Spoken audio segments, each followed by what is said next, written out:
щитовидная железа, 1,5 килограмма весит, 2500 обменных процессов. Но это все разговоры, а вообще-то с чем мы сталкиваемся? А с тем, что если печень начинает страдать, а как она, за счет чего страдает? А за счет того, что желчь не оттекает. Представьте, у нас что происходит в организме? Вот мы с вами понервничали, или кто-то взял вас, банку поставил на спину, конечно, больно, да?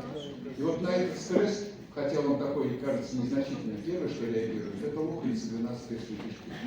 То есть она спазмируется. И тогда, что бы мы ни делали с кишками, мы их не восстановим только по одной причине. Сфинктер Ольги замкнулся, или там желчеводящие протоки спазмировались из-за того, что луковица спазмированная. И желчь не отделяется. А нет отделения желчи, значит нет среды, в которой проживают наши бактерии, сапрофиты, которые для нас вырабатывают бактерии, которые для нас вырабатывают витамины, микро, макро какие-то энзимы, коэнзимы. То есть это химический процесс. И этот химический процесс нарушается из-за того, что желчь плохо оттекает. И получается, что вся практически система пищеварения, она настраивается именно, вот, построена на желчь. И когда я здороваюсь с человеком, я предполагаю, что передо мной стоит печеночник, или передо мной почечник, или передо мной человек, у которого слабая селезенка. А если еще посмотреть на лицо, а оказывается на нашем лицо все показывает, все рассказывает, просто нужно знать, какая зона чему принадлежит. Или вот у меня вчера 21 человек сдавали экзамен. Ну, академии есть академия, они закончили, проучились. Кто 3 года, кто 2, кто 4. Но тем не менее заканчивали. И вот задаешь им такой вопрос, предположим. А вот если у человека удалили аппендикс, какие органы пострадали? И что дальше ждать от этого? Все пострадали. А? Все пострадали органы, потому что микробиом сразу нарушился. Ну вот видите, вы частично знаете. Но вообще-то, если так разобраться, то во всем виновата опять наша, даже не печень, а уже луковица 12-перстной кишки. А почему? Потому что она не позволила желчи нормально истекать. А ненормальное истечение приводит к тому, что жирорастворимые витамины, к сожалению, они не забираются. Условия есть, скажем, всасывания этих витаминных групп только при условии расщепления жиров в организме. И поэтому, если взять поздороваться с человеком, у которого сухая рука, это можно сказать, что с печенью не все в порядке. Конечно, желтушность глаз – это тоже признак. Но представьте, сколько приходится смотреть народа, и вот, предположим, взять такой, казалось бы, банальный вариант, как жировой гепатоз, цирроз печени, или другие какие-то патологии, болезнь Жильбера, предположим. А ведь один и тот же рисунок, одна и та же проблема. Это луковица 12-перстной кишки. Это целый орган, на который нужно обращать внимание. Вот американцы взяли аорту, вынесли как бы отдельный орган. А почему? У нее функций, оказывается, очень много. А тут нужно луковицу выделять. Почему? Потому что она завязана со всеми нашими обменными процессами. Ну и естественно, если у нас с вами в кишечнике формируется застой, а застой от чего? Из-за того, что среда не создается. То есть желчь осуществляет, что в тонком кишечнике среда щелочная, а вот в толстой кишке слабощелочная. И вот это основное условие существования наших бифидобактерий, лактобактерий. То есть если этого не будет, то сколько мы с вами не пропили этих бактерий, они не приживаются, потому что среда, там, где кислота, там, где закисление, они не живут там. И вот тогда мы начинаем терять здоровье. И опять идет перегрузка печени токсинами, опять печень страдает. Ну вот. Конечно, и тут же возникают какие-то другие нарушения связи. А обратите внимание, как природа интересно нас устроила. Когда печень отекает, если взять детей, то ребенок становится вшивым. Да, что вшивость просто так не появляется. Вшивая собака, или блохастая собака. Это печеночная собака. А почему? Вопрос. Или еще один пример такой. Две обезьяны встречаются в зоопарк, когда зайдете, посмотрите, они друг у друга гниды ищут, тут же их съедают. А почему?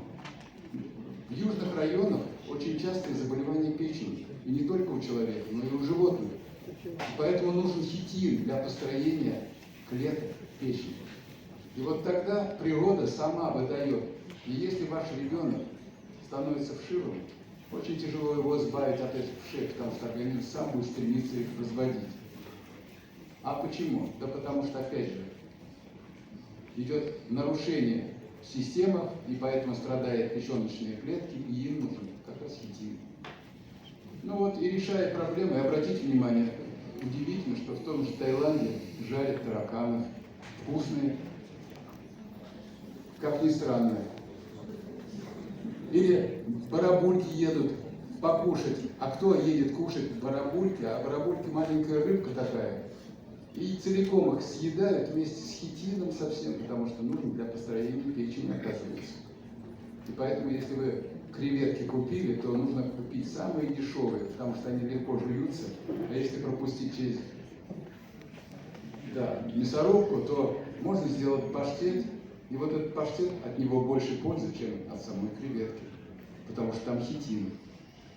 Но, друзья мои, и вот получается, что если, предположим, вот представьте, что нарушилась среда в толстой кишке, как только нарушается среда в толстой кишке, как ни странно, появляются паразиты, потому что для них это отличное условие содержания. Тот же волосоглав, это работа Чернышовой, которая защитила диссертацию по этой теме, патоанатом, патоморфолог. Она начала смотреть удаленный аппендикс, и что же она там нашла? Каждый удаленный аппендикс, скажем так, из 10 удалений, в 9 случаях паразит. И получается, чем более закисленная восходящая ветка толстой кишки, тем больше там условий для развития этого паразита. Колония начинает развиваться. Она травмирует кишку, возникает перифокальный отек, нарушается подача крови к аппендиксу, и человек попадает на операционный стол.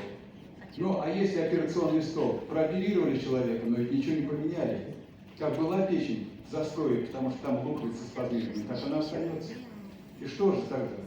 А тогда следующий этап, эти паразиты переходят от аппендикса к следующему.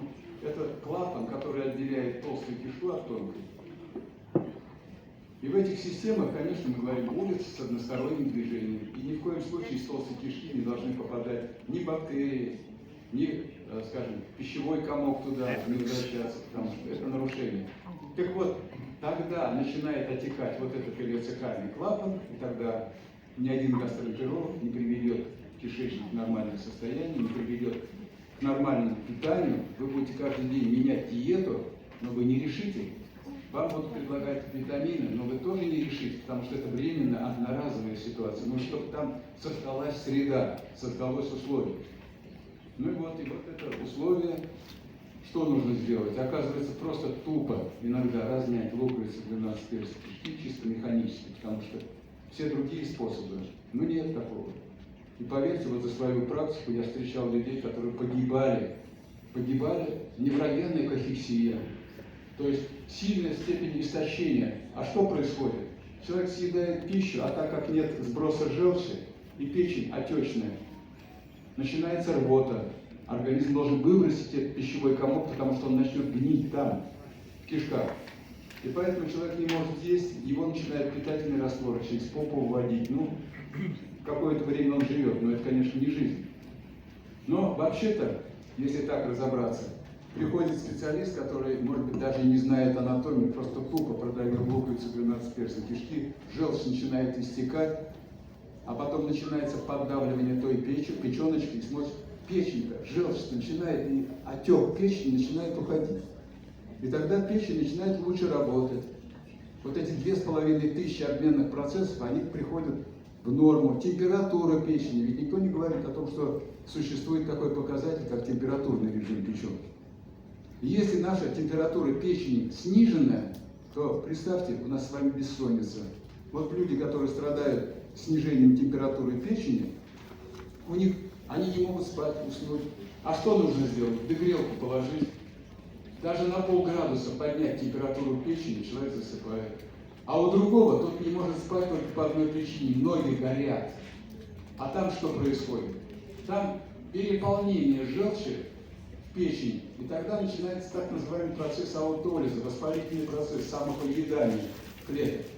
И к чему это приводит? А к тому, что вот температура поднимается, а наше слово печень, вот только у русских это слово, печень, печка. Если температура высокая, то все горит. И поэтому, когда ноги холодные и руки холодные, это один из признаков того, что с печенкой не все в порядке. И мужики между собой говорят, не женись на той, которой ноги холодные. Но это, можно сказать, временно, если вы знаете эту тему. Расслабили луковицу, чуть-чуть поддавили печеночку, сбросили застоявшийся желчь. Ну вот. А если застой зашел достаточно далеко, то теперь уже нужно поддавливать и селезенку. А за что отвечает селезенка? Кровь. Ну, это же орган, который отвечает за длину даже жизни. Потому что селезенки часто удаляют, но нужно, если удалили селезенку, скомпенсировать ее отсутствие. Вот в нашем организме есть такая интересная тема, что если орган пострадал, удалили почву, нужно, чтобы она скомпенсировалась. Удалили желчный пузырь, нужно обязательно провести компенсацию отсутствия желчного пузыря. Еще 2 минуты.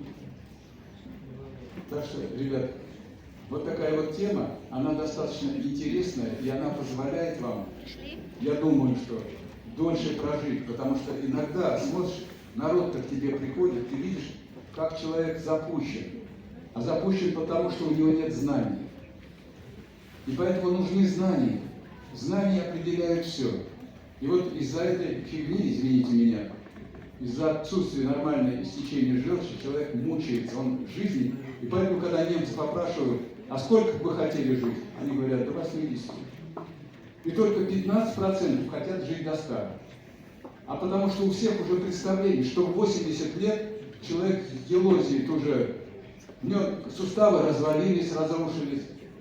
Ну, жизни нет, селезенка, сахара подпрыгнули. А из-за чего? Невежество, ребята.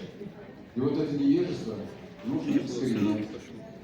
И тогда, представьте, что каждый орган вносит сумятицу в нашу психику. Если почки проблемные, они производят страх. Человек всего боится. У него постоянно влажные руки, постоянно простужается. Даже если падает, то падает определенным образом, обязательно затылком, прогнувшись. То есть при каждой болезни свои особенности. И ведь это можно решить. Та же печень, сколько с циррозами, сколько жировыми гепатозами, болезнями Жильбера. И опять одна причина у луковицы 12-перстной кишки. Нужно создать отек. И опять же, автомобильная катастрофа, казалось бы, у одного оторвалась селезенка, а у другого разрыв печени. А почему? Да они тяжелые стали. Когда орган отекает, он становится по весу тяжелее. И то же самое, если человек садится или посадили его попой, или вот сейчас обогревание начнется асфальта, то есть, но обогрев идет за счет того, что попа и люди греют, падают и греют. Так вот, вот эти падения часто сопровождаются тем, что почка опустилась. А у кого она опускается?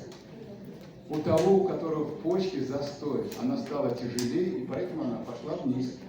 А физиологически мы так устроены, что этого не должно быть. Взять ту же борьбу, где там раскид, люди падают, ничего с ними не происходит до какого-то определенного момента, пока он не получит вот эти изменения. То ли отечет печень, из-за того, что понервничал. Ну, конечно, можно долго рассказывать вот про это все. И даже брать примеры, вот можно пройти и каждому рассказать про его судьбу. Вот Роза Петровна мне в этом плане очень нравится. Она молодец. И, конечно, строит свою жизнь, понимая, что вот здесь нужно обождать, вот здесь можно побежать. И здесь мы тоже подсказываем, когда приходит к нам пациент, мы ему рассказываем про то, что у него происходит, и как убрать вот это все. И человек иногда сам становится хозяином своей судьбы. потому что улучшается качество жизни. И тогда хочется дольше жить. И я голосую за то, чтобы мы все долго жили и качественно жизни. Спасибо.